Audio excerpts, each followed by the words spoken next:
don't know if this is just me, but have you ever found yourself missing a memory more than the actual thing?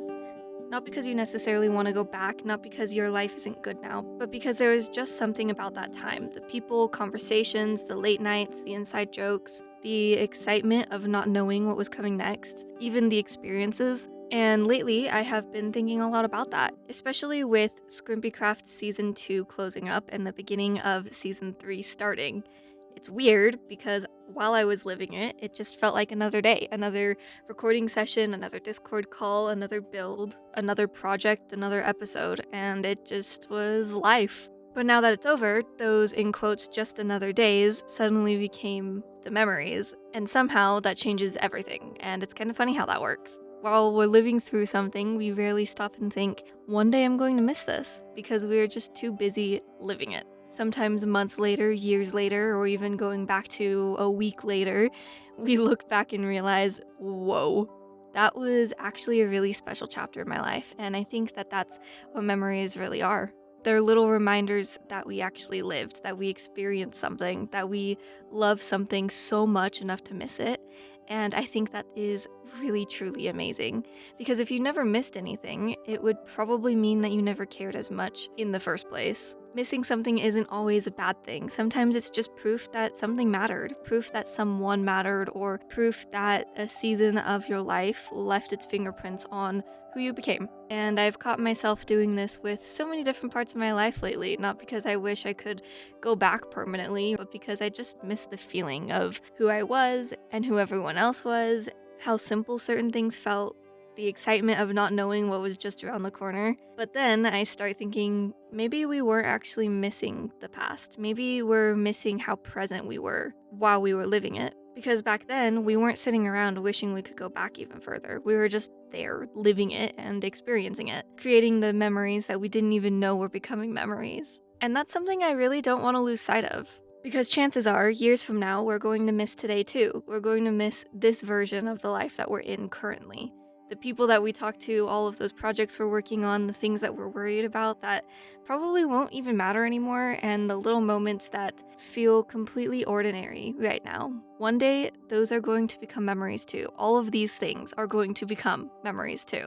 And that's a really comforting thought, at least for me, because it reminds us to pay attention just a little bit more, to appreciate the things just a little bit more, and to put your phone down every once in a while, to look around and just actually be here in the present moment. Because one day, today, will be one of those days we wish we could visit for just 5 more minutes. And on top of that, while I was thinking about all of this the other day, I caught myself doing something else. Something that I think we've all done. I started, you guessed it, overthinking. It started with just one little what if, and then another, and before I knew it, my brain had spiraled and built this entire story without actually knowing if any of it was true. Like, come on, you know the ones where your brain starts asking one what if after another and another and another. Like, the what if this happens? Well, what if that happens? Okay, but what if they meant this instead of this? Or blah, blah, blah, blah, blah. And it just keeps going. And before you know it, you've created this entire movie in your head, and every possible outcome, every possible conversation and scenario, you have created this thing in your head. And eventually, I stepped back a little bit and started doing the dreaded thing that all of us do in this scenario sometimes. I started Googling things. I started off with just stupid little questions, just random curiosity, but somehow one search led to another and another and another, and I ended up learning something that honestly changed the way I think about overthinking, especially when it comes to all of our what if scenarios. The reality is that we don't know yet. We just don't know yet, and it sounds so simple, but really just think about it for a second. The reason our minds keep racing, the reason that we try to come up with all of these imaginary scenarios, is because we don't actually have enough factual information yet to answer the questions we're asking. Our brains don't like unanswered questions. They don't like uncertainty. They want the answer, even if it's one that we completely made up. That eventually led me into something that psychologists sometimes call mind reading. Not reading minds like a superhero, but it's when our brains fill in missing information because uncertainty feels uncomfortable. And honestly, I think that every single one of us has done this, at least in some point in time, especially when it's something that we really care about. As an example, it could be someone doesn't text back as quickly as normal. Our brain fills in the blank. Or someone acts a little bit differently, and again, our brain fills in the blank. Or something changes, fills in the blank. Not because we know, but the complete opposite. Because we don't. And somehow, the stories we make up start feeling like the facts, even if they're not. Because we don't have all that information, we're just guessing. I also learned something that I thought was really comforting, at least for me. The fact that our brains do this doesn't mean that they're broken. It actually means that they're trying to protect us. They're trying to keep us from getting hurt by attempting to predict what's going on before we actually know what's going on. And as a perspective shift, I feel like that's something important to remember because sometimes we're so hard on ourselves for overthinking. We can tell ourselves, oh my gosh, why can't I just stop? Right? But maybe our brain isn't actually trying to hurt us. It's just trying to help us. It's trying to use the incomplete information. And the part that really made me stop to think about this was we start treating possibilities as if they are probabilities. Just because something could happen doesn't mean that it's likely to. Because when we're missing information, our brain starts acting like the possibility is already in reality. And those are two very different things.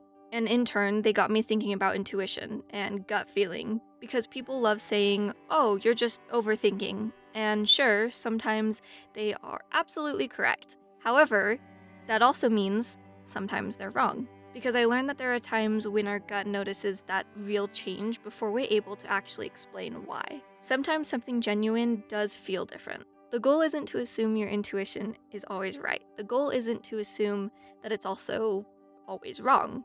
It's just to stay curious, to look at it as a hypothesis instead of a conclusion. Almost like saying, this feels different and I'm not really sure why yet, but I'm going to stay curious instead of jumping to conclusions. And that right there gave me a huge perspective change because it leaves room for reality. It leaves room for learning, being wrong, and also being right. But most importantly, it also leaves room for the information that we don't necessarily have yet, because that's where we started, isn't it? We just don't know yet. So why are we acting as we do?